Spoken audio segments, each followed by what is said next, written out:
자, 그러면 우리 30쪽부터 간단히 경제 체제 살펴볼게요. 자, 음, 경제 체제를 공부하기 이전에 우리 경제 문제에 대해서 다시 한번 정리를 좀 해볼 필요가 있는데요. 이 경제 문제란 어떤 문제라고 했죠? 경제 문제란 선택의 문제입니다. 그럼 선택을 왜 하냐? 선택의 문제. 경제 문제의 원인이 뭐냐? 선택을 해야 되는 이유가 뭐냐? 자원의 상대적 희소성, 즉 하고 싶은 선택지는 많으나 할 수 있는 수단이 한정되어 있는 희소성 때문에 우리 선택을 해야 되는 문제가 생기고요. 자, 그러면 희소성으로 인한 선택의 문제는 자, 어떻게 해결하면 좋을까요?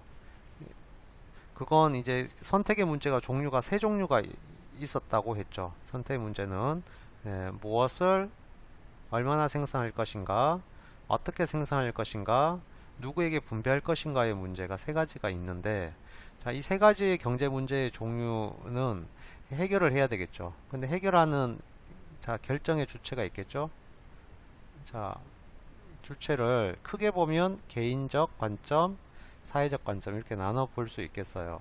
자, 그런데 이 해결하는 방법이 경제 문제를 해결하는 방법이 두 가지 원칙이 있겠더라.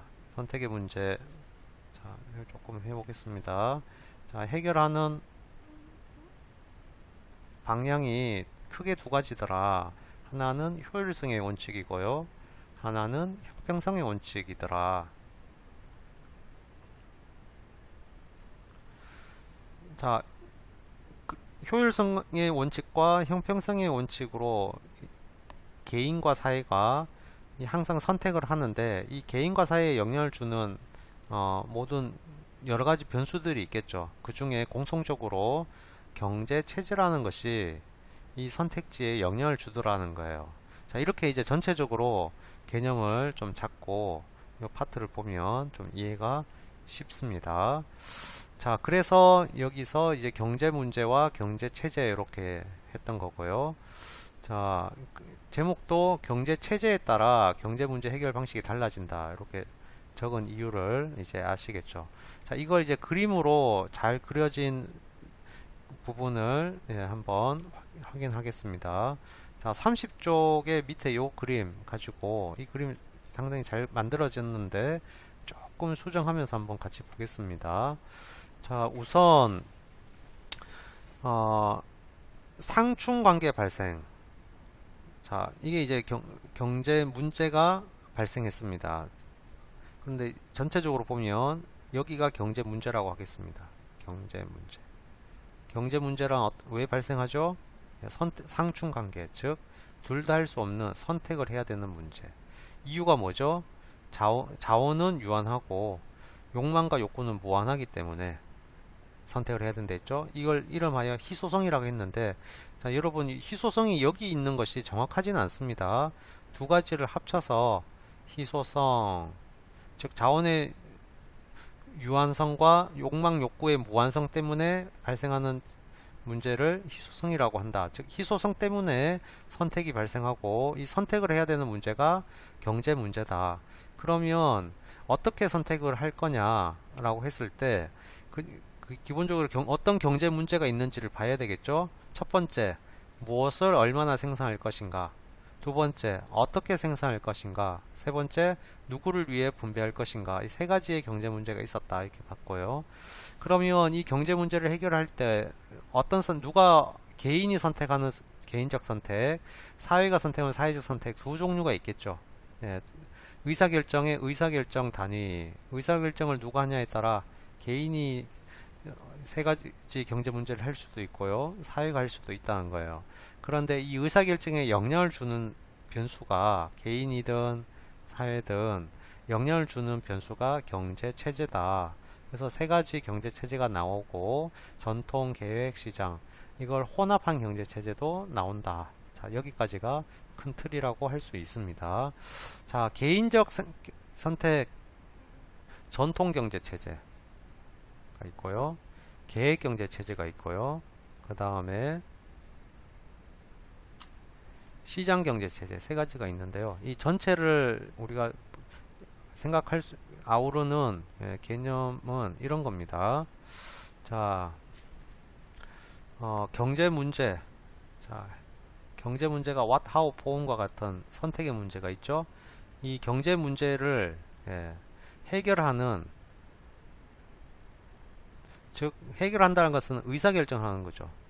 어떤 선택을 할까를 의사를 결정하는 주체와 관련된 부분이에요. 자, 여러분 오늘 편의점에 가서 라면을 먹을까 아니면 뭐 아이스크림을 먹을까 선택해야 되죠. 그 선택의 주체가 누굽니까? 당연히 여러분 스스로죠. 개인이죠. 이 의사결정의 주체가 누구냐에 따라, 즉 그러면 여러분이 아이스크림을 먹는다고 했을 때 뭘 기준으로 선택합니까? 내가 이걸 사 먹으면 편의점 아저씨가 기분이 좋아질까를 선택한 이 기준으로 여러분 선택하지는 않죠. 내가 이걸 먹으면 가격 대비 맛이 있을까, 이렇게 생각을 하는 거죠. 즉 의사결정의 주체와 방법에 따라 한 세 가지가 있습니다. 하나는 전통 경제가 있고요. 또 하나는 명령 경제 체제 또는 계획 경제 체제가 있고요. 또 하나는 시장 경제 체제가 있다, 이 말이에요.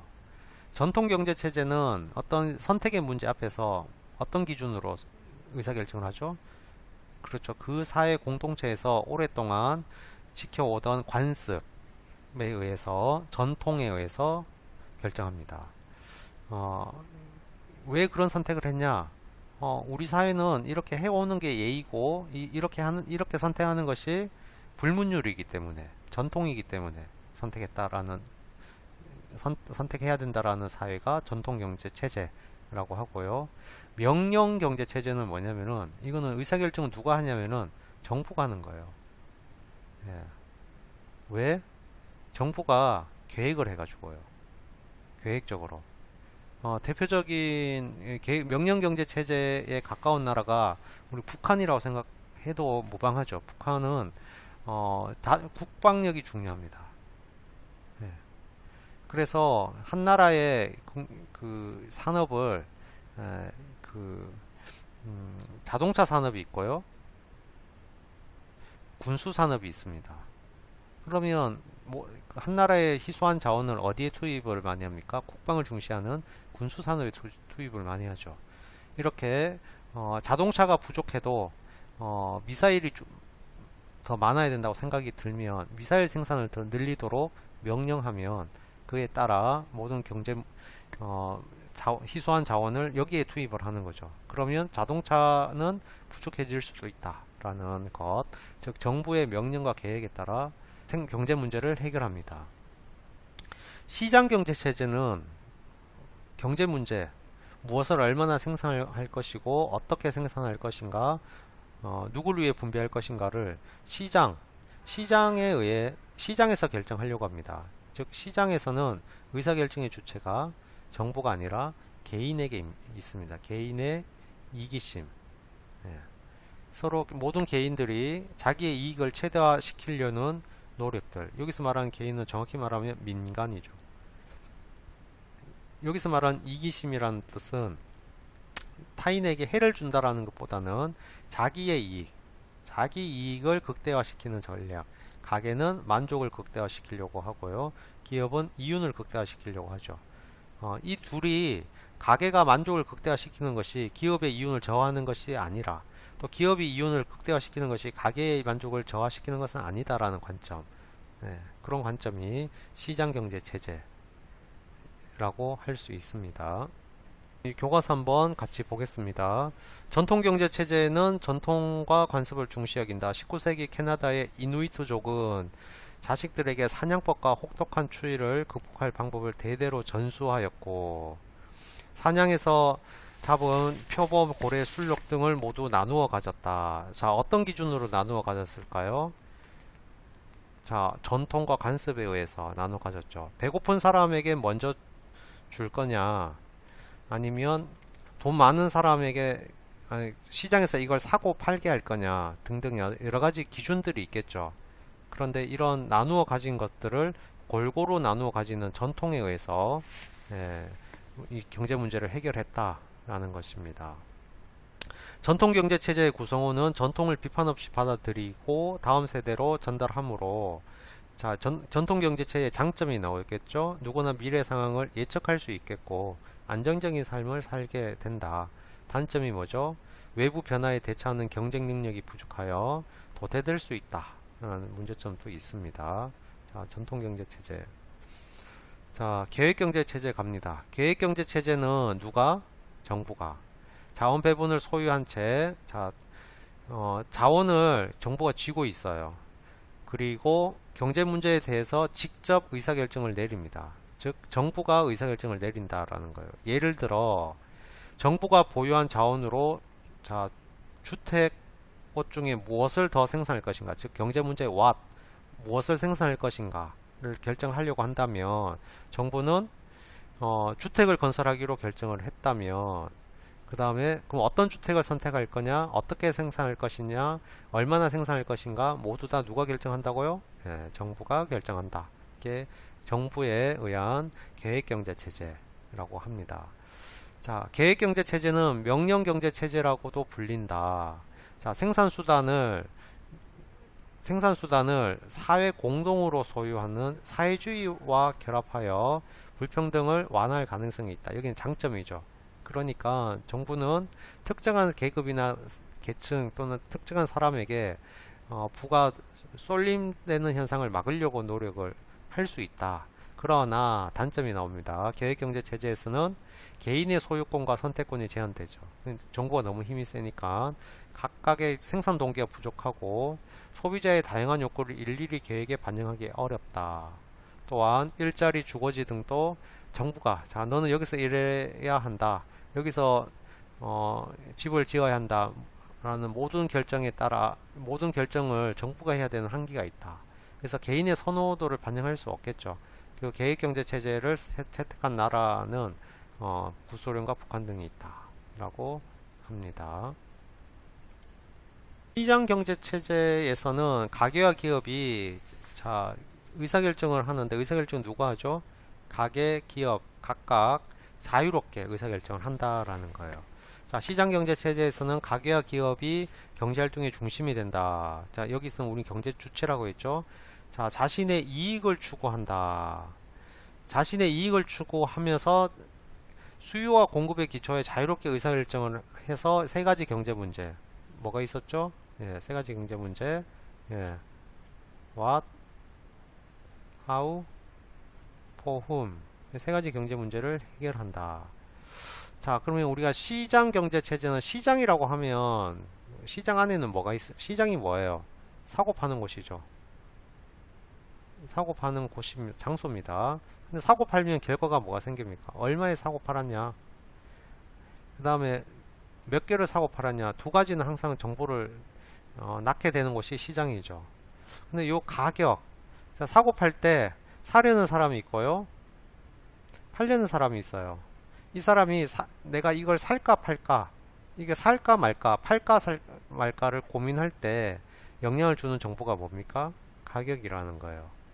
그래서 시장은 구성원에게 가격이라는 정보를 알려주고, 즉 가격이 올라가고 있다. 아, 이게 비싸지고 있구나. 그러면 사려는 사람은 내가 좀 사려량을 줄여야 되겠구나. 팔려는 사람은 가격이 올라가고 있네. 그럼 내가 좀 더 팔고 싶어진다 라는 거죠. 자, 이렇게 가격이 마치 우리가 뭐와 같냐면은 신호등과 같은 기능을 한다라는 거예요. 신호등. 자, 신호등이 뭡니까? 파란색이면 건너가야 되고 빨간색이면 건너가지 말아야 되죠. 즉 신호등의 색깔만 보고 나의 의사결정에 영향을, 신호등 색깔이 나에게 영향을 주죠. 마찬가지로 가격이 올라가면 수요자들은 비싸니까 좀 사려는 욕구가 줄어들고, 팔려는 사람은 비싸게 팔 수 있으니까 팔려는 양을 더 늘리도록 하죠. 이게 가격의 신호등 기능을 역할이라는 것을 알 수 있습니다. 자, 이렇듯 시장경제체제는 가게와 기업이 자신이 가진 자원, 즉 가게는 소득이 되고요, 기업은 비용이라는 정보가 되어서 이것을 어떻게 사용할지 의사결정을 함으로써 경제활동을 조정한다.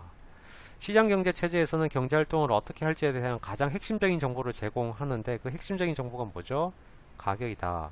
이 가격은 이 가격을 바탕으로 가게와 기업의 의사결정의 기초가 된다. 그리고 이렇게 시장 가격의 기초에서 가게와 기업이 내린 의사결정이 전체적으로 모여가지고 효율성을 극대화시킨다. 자, 이 부분은 이제 우리가 다음에 이론적으로 풀 겁니다. 왜 이게 효율성이 극대화되는지를 잉여라는 개념을 가지고 나중에 또 배우게 되겠습니다. 자, 이렇게 시장경제체제의 장점이 있지만 시장경제체제의 단점은 없는가? 시장경제체제도 한계가 있어요. 왜냐하면 개인이 갖춘 능력의 차이나 가정환경의 차이, 사회 구조적 제도, 문제 이런 다양한 원인 때문에 뭐가 발생합니까? 예, 시장경제체제는 잘 사는 사람은 더 잘 살게 되고 못 사는 사람은 못 살게 되는 빈익빈 부익부, 또는 빈부격차, 이런 문제 시장경제체제는 아쉽지만 스스로 해결하지 못해 왔습니다. 또한 교육이나 의료 서비스 등은 일부 사람에게 넉넉하게 제공하지 못하는 경향이 있었고요. 개인의 자유로운 선택이 서로 충돌할 경우에 사회가 무질서해지고 혼란이 생기기도 했습니다. 이게 시장경제체제의 단점. 그래서 우리가 혼합경제체제는 계획경제라, 자, 계획경제는 경제 문제를 형평성의 원칙에 따라 해결하려고 하고요. 시장경제체제는 효율성에 따라 해결하려고 합니다. 자, 혼합경제체제는 양쪽에 장단점이 있으니까 형평성에 따라 경제 문제를 해결하는 계획경제체제의 장점과 효율성에 따라 경제 문제를 해결하는 시장경제체제의 장점을 섞어서 두 개의 장점을 섞어서 만든 것이 혼합경제체제라고 이해 한번 해보도록 하겠습니다. 자, 세 경제체제 가운데 어느 하나에만 의존하는 사회는 없다. 대부분의 사회는 각 체제의 요소를 조금씩 포함하고 있다. 대부분의 국가는 시장경제체제를 기본으로 삼고 계획경제체제를 결합하거나, 자, 시장을 기본으로 하고, 자, 시장경제체제를 기본으로 하고 계획경제체제를 결합하는 대표적인 나라가 우리나라죠. 자, 우리나라는 대한민국 헌법에 시장경제체제를 기본으로 한다라고 명시되어 있습니다. 또 계획경제체제를 근간으로 삼고 시장경제체제를 도입하는 나라, 대표적인 나라는 중국이죠. 중국은 모든 생산수단의 소유권이 국가에게 있고요. 그러나 의사결정의 그 자유를 가게와 기업에게 준 거죠. 두 나라 공통적으로 뭡니까? 자, 근간으로 삼는 경제체제가 다르지만 하나만 순수하게 하나만 있는 것이 아니라 섞였다라는 거죠. 이거를 혼합경제체제라고 합니다. 혼합되었다. 우리나라는 시장경제체제를 기반으로 삼고 혼합경제체제를 하고 있다.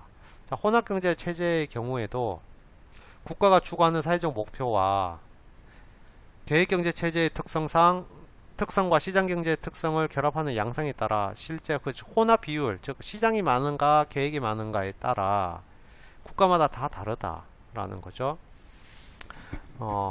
그래서 정부가 기본적인 의료 서비스나 의무교육 제도에만 개입하는 국가에서부터, 즉 의료나 교육 정도만 개입한다라는 국가로부터 전방위적으로 특정 산업의 생산에 직접 참여하는 국가에 이르기까지 혼합의 경제체제는 국가마다 차이가 있다라는 거예요. 자, 유럽,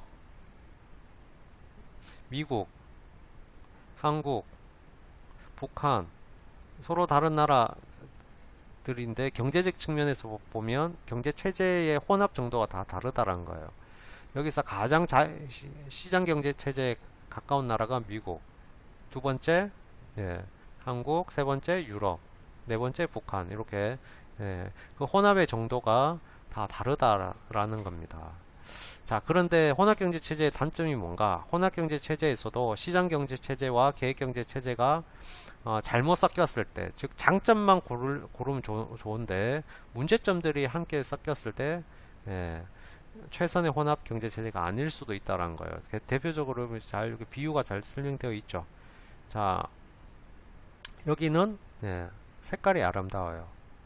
여기는 입모양이 좋아요. 두 개를 섞어 봐서 좋은 색깔에 좋은 입모양을 생각을 하고 있는데, 여기에 단점, 나쁜 입모양과 아름답지 못한 색깔, 두 개의 단점만 섞여 있는 것도 나올 수도 있다. 이게 혼합경제 체제의 단점이라고도 생각해 볼 수가 있겠습니다. 그러면 이제 교과서 30쪽을 가지고 우리 시장경제 체제와 계획경제 체제 한번 개념을 비교해 보겠습니다. 자, 여기 가는 시장경제 체제고요. 나는 요 공통적인 부분은 다는 계획경제 체제고요. 나는 계획과 시장에서 공통으로 나타나는 현상입니다. 자, 그러면 기억하겠습니다. 소비자의 욕구를 반영하기 어렵다. 자, 반영하기 쉬운 것이 어디입니까? 소비자의 욕구를 반영하기 쉬운 것. 의사결정의 주체가 무엇을 사고 팔지 의사결정의 주체가 개인에게 있는 것이 시장경제 체제죠. 반면 계획경제 체제는 정부가 계획을 하니까 개개인의 소비자의 욕구를 반영하기 어렵겠죠. 그래서 이거는 다가 되겠습니다. 계획경제 체제가 되겠고요. 정부가 무엇을 생산할지를 결정한다. 역시 계획경제 체제가 되겠고요. 부와 소득의 불평등 완화를 추구한다. 즉 형평성을 추구하는 것 계획경제 체제가 되겠습니다. 자, 니을 봅시다. 희소성에 의해 기본 경제 문제가 발생한다. 자, 계획경제 체제에서 희소성의 문제가 발생할까요? 시장에서 발생할까요? 둘 다 발생하죠. 시장경제 체제에서 사는 사람들도 자원의 양은 한정되어 있고요. 계획경제 체제에서도 자원의 양은 한정되어 있죠. 그냥 갖고자 하는 욕구는 무한할 거니까 둘 공통적인 요소가 될 겁니다. 나옵니다. 개인의 일자리, 주거지 등을 정부가 결정해준다. 계획경제가 되겠고요. 개인의 능력 차이에 따른 빈부격차 커진다. 시장경제 체제. 각 경제주체가 소비와 생산을 자유롭게 결정한다. 시장경제 체제. 생산할 수 있는 수단. 생산 수단은 구체적으로 말하면 경제학적으로는 자본이라고 할 수 있겠죠. 또는 토지라고 할 수 있겠죠. 이런 토지와 자본을 사회 공동으로 소유한다. 공동 소유, 공유한다 하는 사회주의 경제 체제와 주로 결합하는 계획 경제 체제를 계획 경제 체제. 이렇게 해결할 수 있겠습니다. 참고로 여러분 공산주의라는 말 들어봤나요? 공산주의는 바로 생산수단을 공유하는 거예요. 생산수단을 생산수단 공유를 합쳐서 공산주의 이렇게 표현합니다. 그 다음 자료 2번 보면 우리나라 헌법 119조 한번 읽어보세요. 어떤 거를 알 수 있을까요? 1항을 보겠습니다. 대한민국 경제 질서는 개인과 기업의 경제상의 자유와 창의를 존중함을 기본으로 한다. 우리나라의 대한민국은 개인과 기업, 즉 각 민간의 자유롭고 자유로운 의사결정을 존중한다라는 계획경제 시장경제 체제를 표방하고 있음을 알 수 있겠죠. 자, 근데 119조 2항을 읽어보도록 하겠습니다. 균형 있는 국민 경제 성장 및 안정과 적정한 소득의 분배. 자, 적정한 소득의 분배. 균형 있는 국민 경제 성장. 그럼 지역 간의 도시와 농촌 간의 성장도 균형이 있어야 된다라는 거고요. 그다음 소득도 가계의 소득도 적절하게 균형이 있어야 된다라는 거고요. 시장의 지배와 경제력의 남용. 자, 시장의 지배라는 뜻은 뭐냐면은 독과점을 의미합니다. 독과점을 방지하며 경제 주체 간의 조화를 통해 경제 민주화를 위하여 민주화라는 뜻은 누구나 골고루 권리가 평등하다, 동등하다라는 뜻이죠. 경제의 민주화는 소득을 골고루 나눠 가져야 된다라는 뜻입니다. 그래서 이를 위해서 경제에서 정부가 규제할 수 있다라는 그런 개념, 그런 조항이 2항입니다. 자, 이를 통해서 알 수 있는 것은 2항은 우리나라는 계획경제적 요소가 있구나. 그래서 이걸 통해서 우리가 알 수 있는 게 뭐죠? 우리나라는 어떤 경제체제입니까? 혼합경제체제구나. 이걸 알 수 있습니다.